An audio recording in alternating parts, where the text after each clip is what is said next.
I had never thought much about birds before I met Muddy. Any interest that I had in them, and the various species that inhabited Britain, was because of him. There were a lot of things I hadn't considered before I met him. I'd often thought of life as something to be bargained with, to be battled with. It was an entity to which you repeatedly justified your existence, to which you made your case for why it deserved to be embellished with happiness and love and friendship.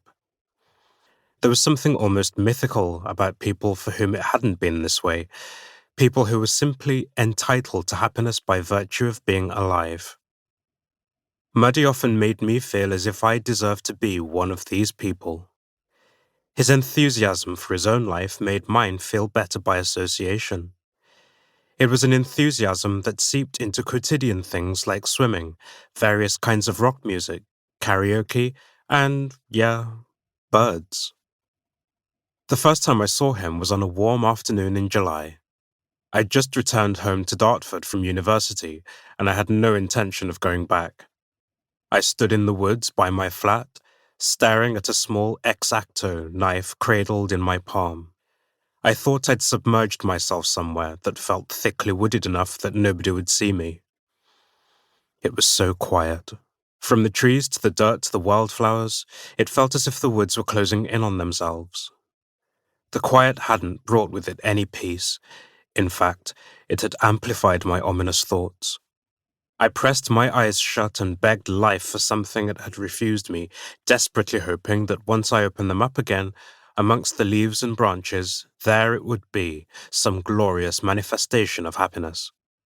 But when I opened my eyes, the world seemed darker somehow, crueler, as if it had collected in its palms my every failure, my every inadequacy, and presented them to me, instructing me to behold the beauty around me and deem my presence here inappropriate. I closed my eyes again. A hand suddenly landed on my shoulder, and I squeezed the knife tight, gasping in pain, dropping it into the ferns.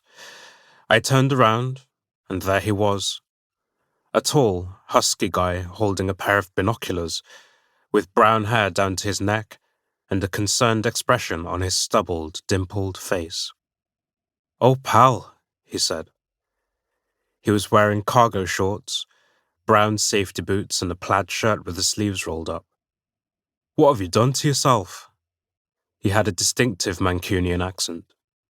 I looked up at him, panicked, trying to catch the blood dripping with my other palm. I was so embarrassed and desperately wanted to be alone, so much that I wanted to cry. But it had been my father's teaching that I shouldn't cry in front of other people, some wisdom from childhood that had been implanted like a chip in my brain. "Oh, you're bleeding, mate," he continued. He fished out a handkerchief from one of the pockets in his shorts, waved out the crumbs and began to wrap it around my hand. "Had my sandwiches in this, but it should be all right."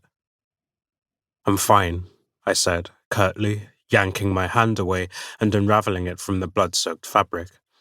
"Ah, come on, mate," he said. "Don't be like that. You're bleeding. Here, look." I said I'm okay.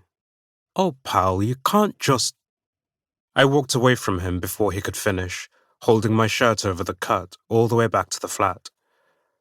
Crossing the road, I realized I hadn't brought my keys with me. I also realized that he had been following me. When I got to the front door, I sat on the bench just outside the building and kept my head down as he walked towards me.